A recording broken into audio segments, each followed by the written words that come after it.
oceano do Espírito, e ali adorarei ao Deus do meu amor. Eu adorarei ao Senhor da minha vida, que me compreendeu sem nenhuma explicação. Espírito, Espírito, que desce como fogo, vem como em Pentecostes e enche-me de novo. Espírito, Espírito, que desce como fogo, vem como em Pentecostes e enche-me de novo. Espírito, Espírito, que desce como fogo, vem como em Pentecostes e enche-me de novo. Eu adorarei.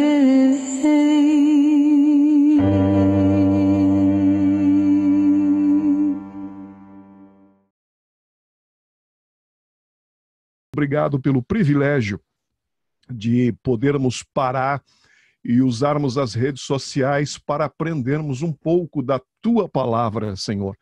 Estamos estudando sobre um livro extraordinário. Toda a Tua palavra é linda, profunda, maravilhosa. A Tua palavra é o cinturão da verdade de Efésios capítulo 6.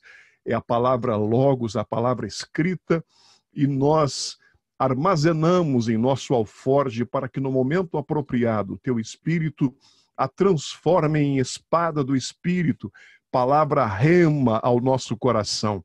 Estamos aqui tentando nos utilizar, Senhor, de uma forma muito humilde, na total dependência do Teu Espírito, para ser útil a algumas pessoas que estão nos acompanhando desde o livro de Provérbios, agora em Eclesiastes, e outras pessoas que mais tarde acessarão esses canais e poderão ser edificados como nós estamos sendo. Principalmente eu tenho sido edificado através da leitura da Tua palavra. Obrigado por esse momento lindo que nós temos em nome de Jesus. Deus abençoe você. Vamos colocar, então vamos compartilhar a tela. Eu quero que você veja aí a tela do livro de Eclesiastes. Nós já demos uma boa olhada até o versículo de número 11, e hoje nós vamos falar do versículo de número 12, tá bom? Até o versículo de número 18, a terceira divisão do primeiro capítulo de Eclesiastes. Então, vamos relembrar o que nós ministramos ontem. Salomão refletiu acerca das questões do ciclo da existência, do ciclo da vida, o que acontece debaixo do sol, e ele chegou no capítulo 1 aos Eclesiastes, dá para você pregar na sua igreja, 3 conclusões desanimadoras no capítulo 1. Quais são elas? Nada muda, nada é novo e nada é compreensível debaixo do sol. Nada muda está do versículo 4 a 7, nada é novo do versículo 8 a 11, e nada é compreensível do versículo 12 a 18. Eu amo estudar a Bíblia dessa maneira, tentar entender versículo por versículo, tentar entender o que o autor quis passar, o escritor, na verdade, né? A gente, quando fala autor, o autor da Bíblia é o próprio Deus, é o Espírito Santo que inspirou os escritores a passarem para o papel. Então, eu creio que é muito importante entender a mensagem que o autor, que o escritor quis transmitir, o que ele quis falar. E é sobre isso que nós estamos vendo. Então, vamos ler aqui em algumas traduções. Vamos ler aqui a palavra de Deus. Eu coloquei na Nova Tradução na linguagem de hoje, versículo 12. Eu, o sábio, fui rei de Israel em Jerusalém, e resolvi examinar e estudar tudo o que se faz neste mundo. Que serviço cansativo é este que Deus nos deu? Eu tenho visto tudo o que se faz neste mundo e digo, tudo é ilusão, é tudo como correr atrás do vento. Ninguém pode endireitar o que é torto, nem fazer contas quando faltam os números. E pensei assim: eu me tornei um grande homem, muito mais sábio do que todos os que governaram Jerusalém antes de mim. Eu realmente sei o que é a sabedoria e o que é o conhecimento. Assim, procurei descobrir o que é o conhecimento e a sabedoria, o que é a tolice e a falta de juízo. Mas descobri, isso é o mesmo que correr atrás do vento. Quanto mais sábia é uma pessoa, mais aborrecimentos ela tem. E quanto mais sabe, mais sofre. Essa é a nova tradução na linguagem de hoje. Vamos ver com muito carinho a tradução da nova versão transformadora. Você que não me acompanhou nas lives anteriores, pensando em você que está chegando agora, eu nunca tinha feito isso antes, eu criei um YouTube, um canal do YouTube no meu nome. Tem já o oficial da igreja, mas eu não vou colocar essa live minha lá no canal da igreja. O canal da igreja oficial é Assembly of God Shekinah, a igreja que pastoreio há 14 anos aqui nos Estados Unidos. É uma igreja linda, um povo maravilhoso, abençoado. Eu falo com muita gratidão a Deus. Aí eu fiz um canal do YouTube no meu nome, Josias Aristiche, do jeito que está aí no Facebook. Você que está chegando agora, as 3 lives anteriores, elas estão lá, de 30 minutos cada uma. Eu enxuguei um pouquinho, tirei alguns comentários introdutórios que eu saúdo, cito o nome de vocês, enfim, demonstrando a minha gratidão às pessoas que estão me acompanhando desde o livro de Provérbios. Então se inscreva lá, já tem 2, 3 inscritos, já é uma multidão, né? Eu, minha esposa e mais a irmã Derlande parece que acabou de se inscrever. Assim, você que não pode algum dia estar aqui, você vai lá no canal e você vai acompanhar e você vai ver o que vai entender, porque nós vamos estudar versículo por versículo esse livro de Eclesiastes. Então é imprescindível que você assista as lives anteriores para você entender, ok? Nós já estudamos o capítulo 1 até o versículo 11, quando Salomão chega à conclusão de que nada muda debaixo do céu, nada é novo e nada é compreensível. Vamos ver agora o que ele diz. Vamos ver o que ele diz na nova versão transformadora, que é um português contemporâneo. Ele diz assim, versículo 12: eu, o mestre, fui rei de Israel e vivia em Jerusalém. Dediquei-me a buscar o entendimento e a usar a sabedoria para examinar tudo que se faz debaixo do céu. Descobri que Deus deu uma existência trágica à humanidade. Veja que Eclesiastes não é um livro fácil de entender. Observei tudo o que acontece debaixo do sol e, de fato, nada faz sentido. É como correr atrás do vento. O que está errado não pode ser corrigido. O que ainda falta não pode ser recuperado. Disse a mim mesmo: sou mais sábio que todos os reis que governaram em Jerusalém antes de mim. Tenho mais sabedoria e conhecimento que eles. Então me dediquei a aprender de tudo, desde a sabedoria até a loucura e a insensatez. Descobri por experiência que procurar essas coisas também é como correr atrás do vento. Quanto maior a sabedoria, maior a aflição. Quanto maior o conhecimento, maior a tristeza. Eu conheço cristãos que passam a vida inteira e nunca entenderam o livro de Eclesiastes. E se você não assistir as lives anteriores, que estão lá no canal do YouTube que eu criei antes de ontem, você não vai entender. Vamos para o versículo de número 12. Vamos fazer alguns comentários, então, para a gente poder entender, ok? Nós estamos entrando na terceira divisão do capítulo 1, que é quando Salomão chega à conclusão de que nada muda debaixo do céu, nada é novo. E agora a terceira parte, nada é compreensível debaixo do sol. Bem, eu já expliquei essa questão debaixo do sol. Já expliquei que a visão de Salomão é uma autobiografia. Ele conta o período que ele esteve desviado. Ele está na sua terceira fase. Na primeira fase, ele escreve o livro de Provérbios, onde ele exalta a sabedoria. O primeiro livro que ele escreveu, sem dúvida, foi o livro de Cantares de Salomão, onde ele conta o grande amor da vida dele, uma mulher chamada, quer dizer, nós não sabemos se esse é o nome dela, mas ela é conhecida biblicamente como Sulamita. Também já fizemos menção na introdução, nas lives que estão lá no canal, para você ver posteriormente. E aí ele chega à conclusão de que nada muda, nada é novo e nada é compreensível. Então tenha isso em mente, por favor. Nada é compreensível. Olha o que ele diz no versículo 12. Vamos dar uma olhadinha, vamos ver na tradução. Deixa eu mudar aqui para Revista e Corrigida. Revista e Corrigida, versículo 12. Eu, o pregador, fui rei sobre Israel em Jerusalém. Vamos parar um pouquinho aqui, fazer uma rápida pincelada, um rápido comentário sobre isto.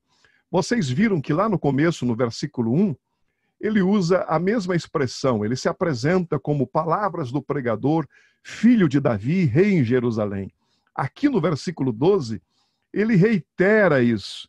Ele se apresenta novamente, ele confirma o seu cargo como rei de Israel, cujo trono tinha sede na cidade de Jerusalém.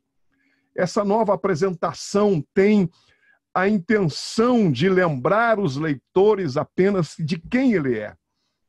Ele está escrevendo e ele tenta mostrar, reiterar quem ele é.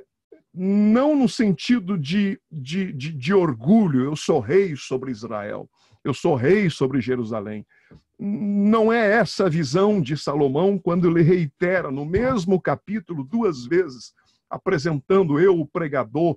Já mostramos que pregador é o título Eclesiastes, a palavra Eclesiastes no original hebraico e o seu equivalente no grego equivale à expressão, a palavra pregador ou presidente de uma assembleia. É como alguém que faz uma declaração, conta um testemunho. E ele escreveu esse testemunho, que são os 12 capítulos de Eclesiastes, que simplesmente é extraordinário. Então não é uma apresentação tendo a intenção de se mostrar de forma orgulhosa, mas apenas credenciá-lo como alguém apto a tratar dos assuntos que estão sendo abordados aqui, ou que serão abordados. Então ele está apenas mostrando que não é qualquer um. Ele foi rei sobre Israel. Salomão lembra de que ele é o mesmo que recebeu sabedoria de Deus de uma forma extraordinária. É o mesmo que deu demonstração da sua capacidade como rei sobre Jerusalém. É o mesmo que foi admirado por milhares e milhares de pessoas daquela época por causa do conhecimento que exibia, de tal maneira que as pessoas vinham de longe para poder ouvi-lo e voltavam dizendo, não me disseram a metade acerca de Salomão, desculpa.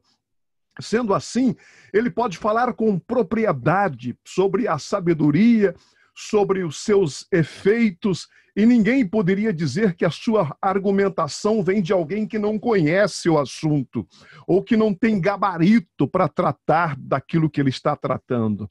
Portanto, ele reitera no versículo 12, e apenas isso que tenta nos transmitir o versículo, que ele, o pregador, foi rei sobre Israel na cidade de Jerusalém.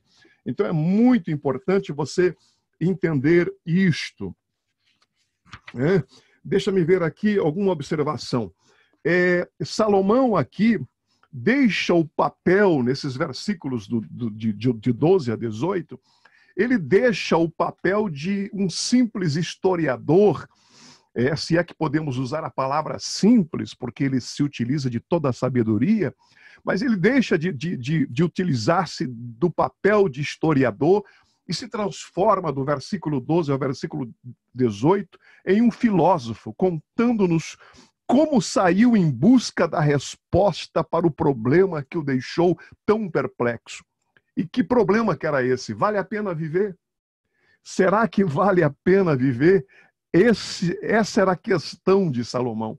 Como rei de Israel, ele possuía todos os recursos necessários, ele possuía todo o dinheiro, todo o conhecimento, ele possuía pessoas ao seu dispor para poder experimentar e descobrir realmente se a vida vale a pena ser vivida, porque este é o assunto do livro de Eclesiastes. A vida vale a pena ser vivida?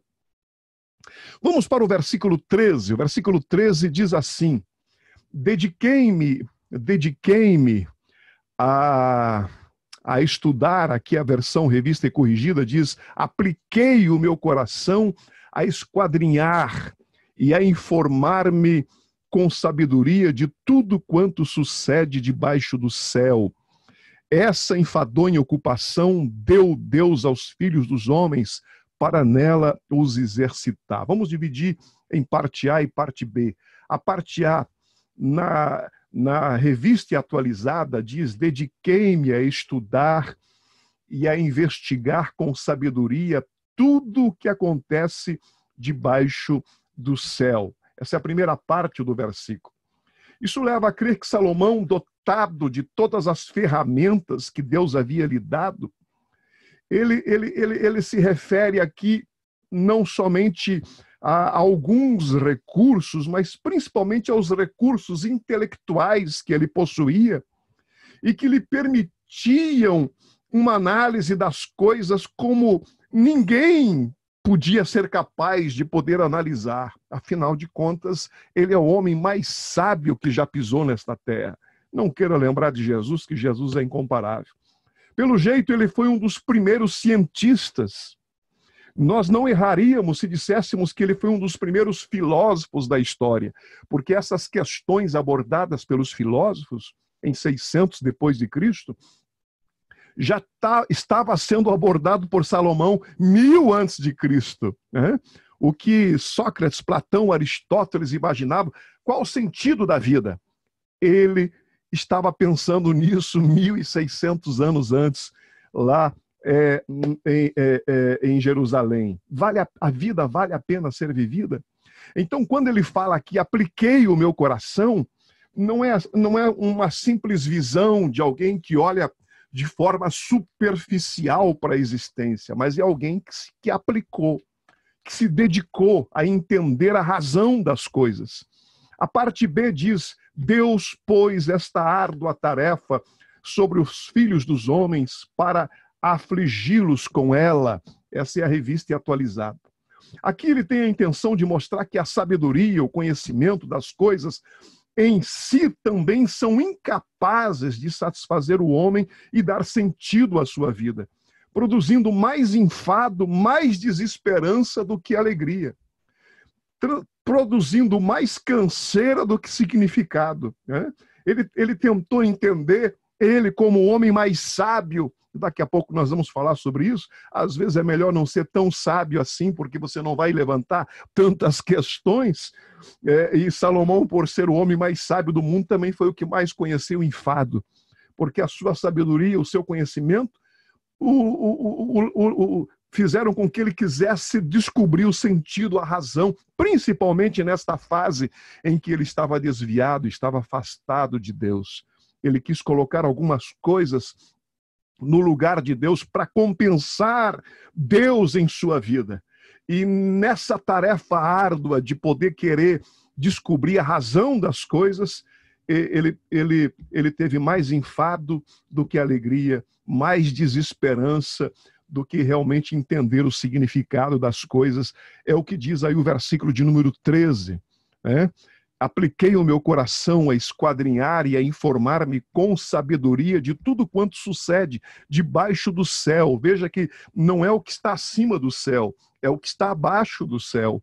Essa enfadonha ocupação deu Deus aos filhos dos homens para nela os exercitar. Então, ele demonstra que apesar do seu conhecimento, da sua sabedoria, ele foi incapaz, apesar de toda a sabedoria, a sua sabedoria foi incapaz de satisfazer e dar sentido à sua própria existência. É isso que ele deixa transmitir no versículo de número 13.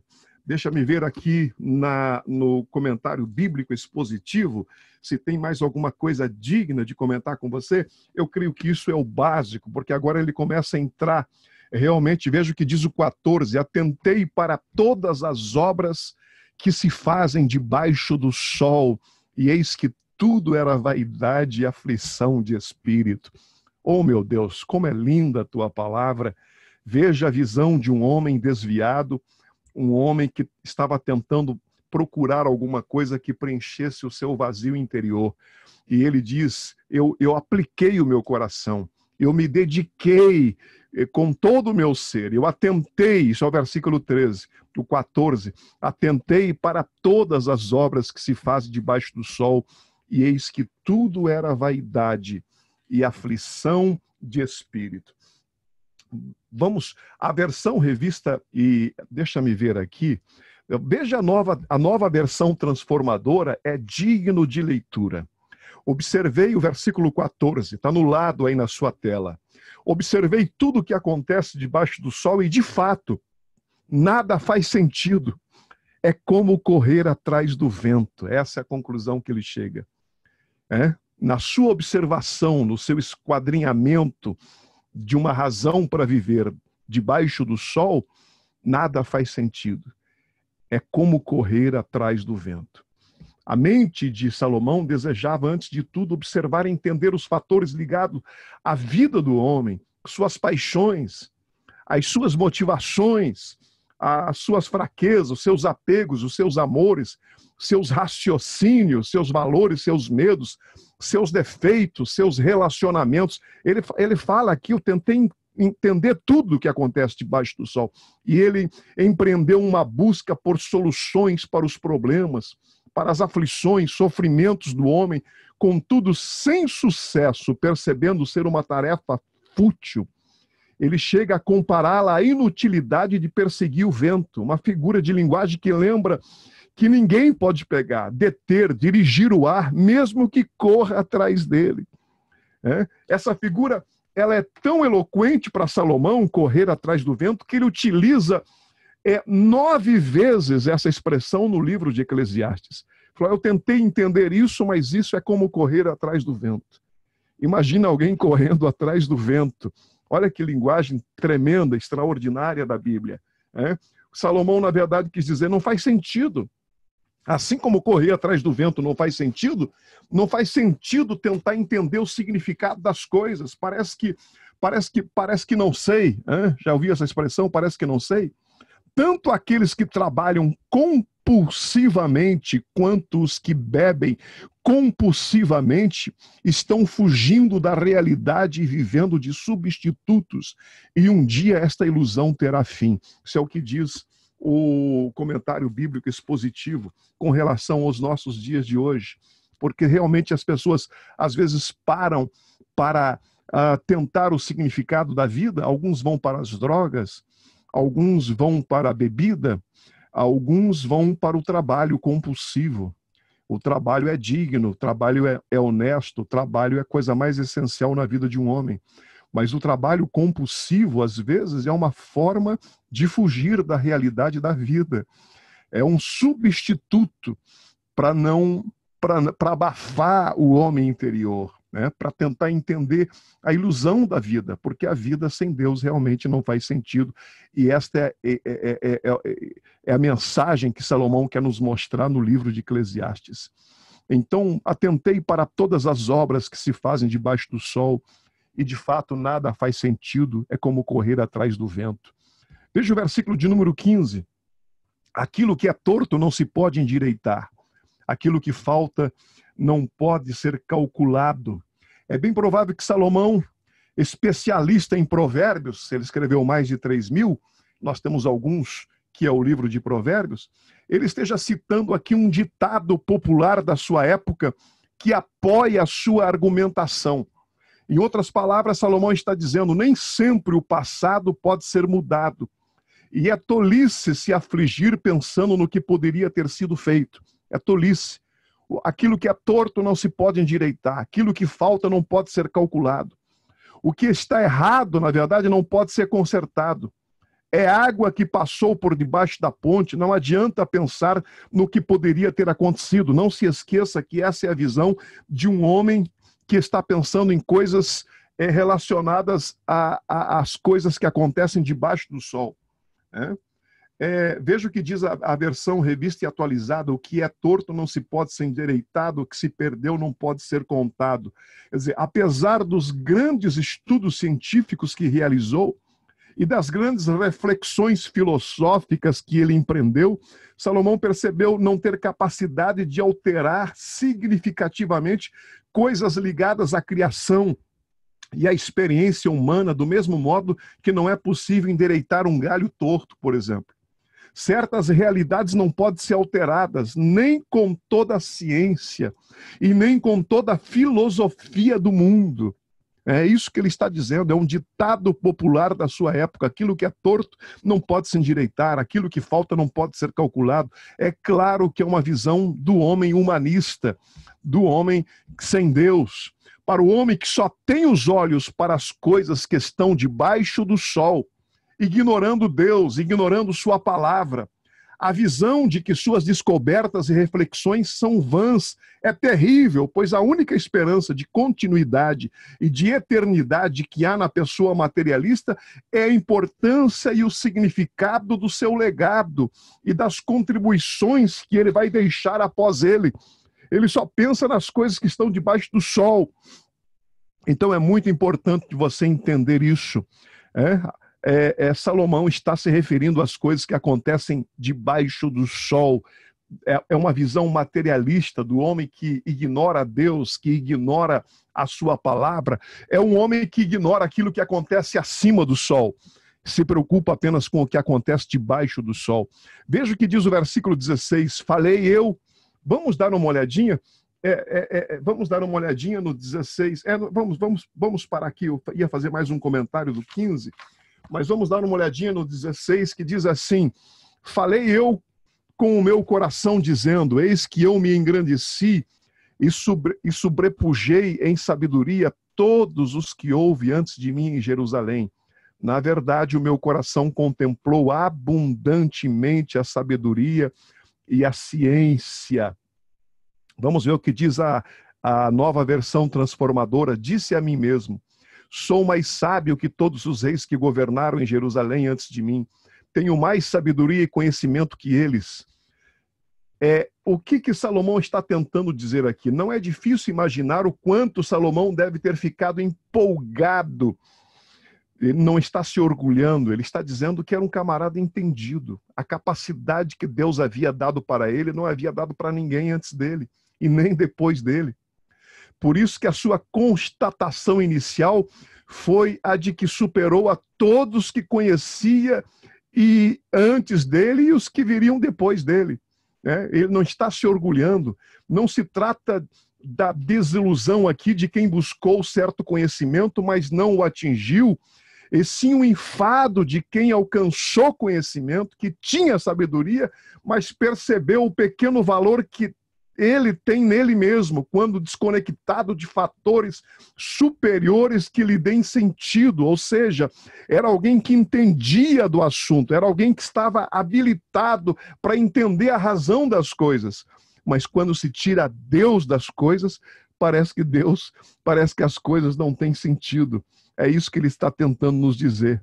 O versículo 17 diz: apliquei o meu coração a conhecer a sabedoria e a conhecer os desvários e as loucuras, a fim de saber que também isso, e vim a saber que também isso era aflição de espírito. Vale ler a nova versão transformadora. Então me dediquei a aprender de tudo, desde a sabedoria até a loucura e a insensatez. Descobri por experiência que procurar estas coisas também é como correr atrás do vento. Essa expressão ele usa 9 vezes aqui na primeira parte do livro de Eclesiastes. A conclusão que ele chega é um balde de água fria sobre as expectativas que ele tinha quando ele foi tentar estudar sobre essas coisas. Pelo jeito, descobrir como funcionam a sabedoria e a loucura não ajudou o pensador Salomão a resolver seus problemas, ou de outras pessoas, nem tão pouco lhe deu a satisfação que ele esperava. Desde o versículo 18, e aí eu quero comentar esses últimos 3 juntos, porque na muita sabedoria há muito enfado, e o que aumenta em ciência, aumenta em trabalho. Veja a nova versão transformadora. Quanto maior a sabedoria, maior a aflição.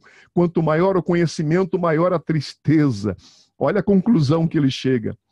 É notável aqui, é percebível, ver como Salomão conecta a sabedoria à aflição e o conhecimento ao pesar. A sua muita sabedoria o levou à aflição e o seu muito conhecimento o levou ao pesar.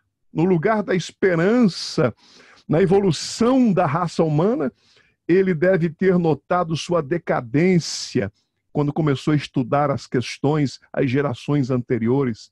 Em vez de que houvesse um crescimento, na verdade, houve uma decadência na área moral, na área ética, na área da justiça, na área da veracidade, na área da retidão, na área do amor.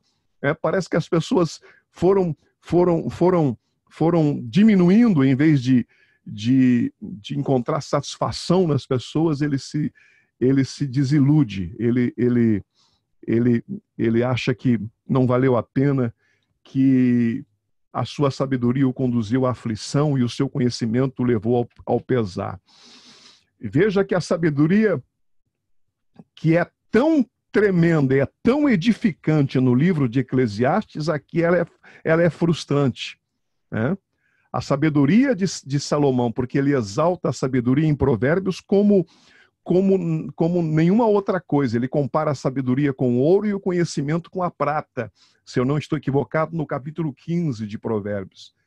Porque sabedoria é mais importante do que conhecimento.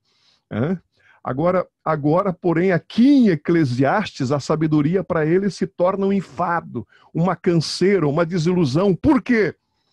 Porque é uma sabedoria desassociada de Deus. E ele diz em Provérbios que a verdadeira sabedoria é a sabedoria que conduz ao temor do Senhor.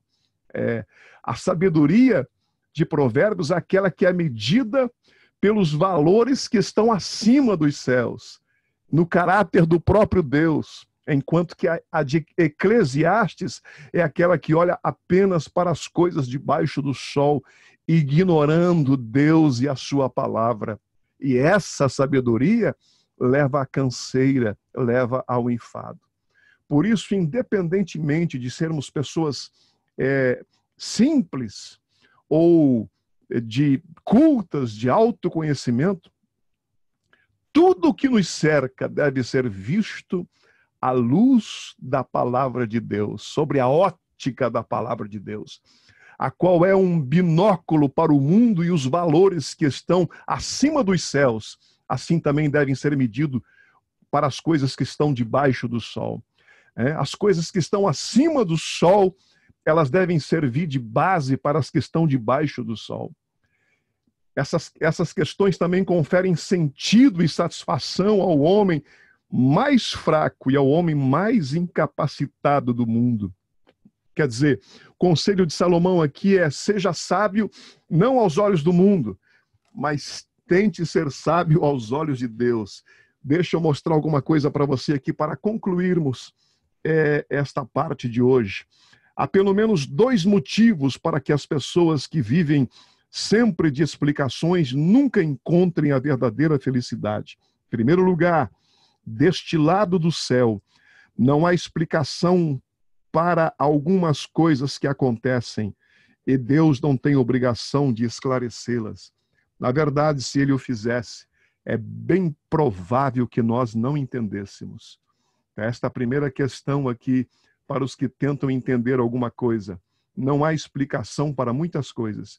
Em segundo lugar, Deus ordenou que seu povo vivesse de promessas e não de explicações, e que vivesse pela fé e não das aparências. Que coisa linda! Se houve alguém preparado para resolver problemas e para nos dizer qual é a essência da vida, sem dúvida nenhuma, esse alguém foi Salomão. Porque ninguém teve os recursos que ele teve, a capacidade que ele teve, o discernimento que ele teve. Ele foi o homem mais sábio de todos os tempos. E pessoas de todas as partes iam a Jerusalém para ouvir a sua sabedoria. Sua riqueza era incalculável, de modo que possuía os recursos necessários para fazer praticamente qualquer coisa que desejasse. Em sua busca pelas respostas corretas, chegou até a experimentar a loucura e a estultícia, o absurdo, o oposto da sabedoria. Falou, já que não deu para ser sábio o suficiente, deixa-me fazer de doido para entender as coisas. Nada era demasiadamente difícil para Salomão, absolutamente. Porém, essas vantagens não permitiram que Salomão encontrasse todas as respostas que ele buscava. Na verdade, sua grande sabedoria só aumentou suas dificuldades, pois a sabedoria e o conhecimento trazem aflição e tristeza ao seu coração. Claro, ela estava desassociada de Deus. Quem nunca reflete sobre os problemas da vida e vive na inocência, dia após dia, não sente as dores de lutar com o seu próprio eu, ou de lutar com as questões da existência, de procurar compreender os caminhos da vida. Não foi o caso de Salomão. Ele tentou entender, nas palavras de Eliot, grande pensador do passado, nosso conhecimento só nos aproxima ainda mais da nossa ignorância. Olha que interessante, palavras do comentário bíblico expositivo. Então veja bem, Salomão, de acordo com o seu lado cientista, o mundo é um sistema fechado e nada muda. De acordo com o seu lado de historiador, a vida é um livro fechado e nada é verdadeiramente novo. E do lado do seu ponto de vista filosófico, a vida é um problema profundo e tudo é incompreensível. Essa é a conclusão que ele chega no capítulo 1. Como cientista, ele chega à conclusão de que nada muda. Versículo 4 a 7. Como historiador, ele chega à conclusão de que nada é novo. Versículo 8 a 11. E como filósofo, ele chega ao conhecimento profundo de que nada é compreensível, que nada é compreensível. Tudo é incompreensível, versículo 12 ao versículo 18. Por que isso, pastor? Porque você precisa ver as lives anteriores para você entender. Eclesiastes é um testemunho de Salomão que escreve retratando a sua vida afastada de Deus. Ele estava desviado de Deus. E ele escreve na sua terceira fase, quando ele retorna para Deus, contando o seu testemunho, que ele tentou colocar coisas no lugar de Deus. E uma delas foi a própria sabedoria, o conhecimento, mas o conhecimento o levou ao enfado e o levou à canseira. Olha o que ele diz no versículo 18, porque na muita sabedoria há muito enfado, e o que aumenta em ciência aumenta, o que aumenta em conhecimento, diz a Nova Versão Transformadora, quanto maior o conhecimento, maior a tristeza. Por que ele exalta tanto? Vou terminar com isso. Por que ele exalta tanto a sabedoria em Provérbios? E aqui é canseira, é enfado. Porque a sabedoria de Provérbios é uma sabedoria que leva ao temor do Senhor. Mas quando ele quebrou o vínculo com Deus, quando ele se afastou de Deus e tentou ser sábio aos seus próprios olhos, desassociado de Deus, essa sabedoria o conduziu à aflição, o conduziu à tristeza, porque sabedoria por si só, desassociada de Deus, não dá sentido à existência. Essa é a mensagem que Salomão tenta nos passar no capítulo 1 de Eclesiastes. Eu acho isso, eu estou vibrando comigo mesmo. Estou revendo algumas coisas, estou amando, estou filosofando com Salomão, estou imaginando ele desviado, tentando colocar coisas no lugar de Deus para ser feliz. E a gente vai ver isso muito claramente a partir do capítulo 2, que é amanhã, uma live de 30 minutos, das 18 às 18h30. Hoje eu tomei um pouquinho mais de tempo para explicar que eu fiz um canal, nunca fiz um canal de YouTube antes. Eu tenho da igreja Assembly of God Shekinah, que eu gostaria que você se inscrevesse lá, mas eu fiz um pessoal no meu nome, Josias Aristiche, para colocar essas lives. Eu enxugo, tiro os comentários que eu faço aqui e coloco lá para que você procure entender um pouquinho melhor. Você que perde uma, está lá arquivado, Josias Aristiche, já tem acho que 4 pessoas inscritas. Olha aí que maravilha. Eu gostaria muito que você se inscrevesse, assim você poderá ver a qualquer momento que você queira. Que Deus abençoe você. Vamos orar. Gratos a Deus por essa oportunidade de ter terminado o capítulo 1 de Eclesiastes. Que livro, hein, amigo? Que livro difícil de entender. Se você não pesquisar, se você não parar, se você não meditar, eu creio que você vai ler com as 2 lives que eu dei introdutória, introdução 1 e introdução 2. Se você ler agora, mesmo se eu não estiver aqui, você vai compreender muito melhor o livro de Eclesiastes. Mas com a ajuda de Deus, de segunda a sexta, às 18 horas de Nova York, 7 horas do Brasil, Brasília, nós estaremos nesse mês de junho lendo de segunda a sexta, 30 minutinhos de Eclesiastes, tentando entender, fazendo alguns comentários, com a ajuda do novo comentário bíblico expositivo e também com um livro maravilhoso aqui chamado Caminho Acima do Céu, que mostra-nos de um pastor batista, não tenho o nome dele aqui, vou citar no momento apropriado, quando eu estiver aqui na tela, que nos mostra claramente que a vida sem Deus não faz sentido. É o que Salomão tenta passar no todo o livro, e ele começa mostrando isso já no primeiro capítulo. Obrigado, Senhor, por estar com os meus irmãos aqui, que pararam esses minutos para tentar estudar a Tua palavra, entender o livro de Eclesiastes. Que linda oportunidade usar as redes sociais para crescermos em sabedoria, e que maravilha saber que sabedoria desassociada de Deus leva a canseira e o enfado. Senhor, aprendemos com Salomão, no capítulo 1 de Eclesiastes, que nada muda, nada é novo, e que nada faz sentido debaixo dos céus, nada é compreensível. Quando nós tiramos o Senhor da existência humana, na vida realmente não passa de uma bobagem. É como Salomão escreveu, é correr atrás do vento. Quantas pessoas não teriam fugido da tua presença? Quantas pessoas não teriam se afastado? Ou quantas pessoas que nunca te conheceram, se entendessem o livro de Eclesiastes, não correriam aos teus braços para poder ter um relacionamento profundo contigo? Porque nós temos as nossas origens em Ti, nós somos obra das Tuas mãos, e tentar viver longe de Ti é viver uma trajetória vazia, sem sentido, porque a vida sem Deus é uma vida sem sentido. Essa é a mensagem de Eclesiastes, que fique muito clara em nossa alma, em nosso coração, durante esse estudo que estamos fazendo de 30 minutos. Obrigado pela oportunidade, que a Tua bênção esteja sobre cada pessoa que tem me acompanhado desde Provérbios, e agora entramos em Eclesiastes. Nos ajude nessa caminhada, estarmos aqui tentando compreender a Tua palavra. Obrigado em nome de Jesus.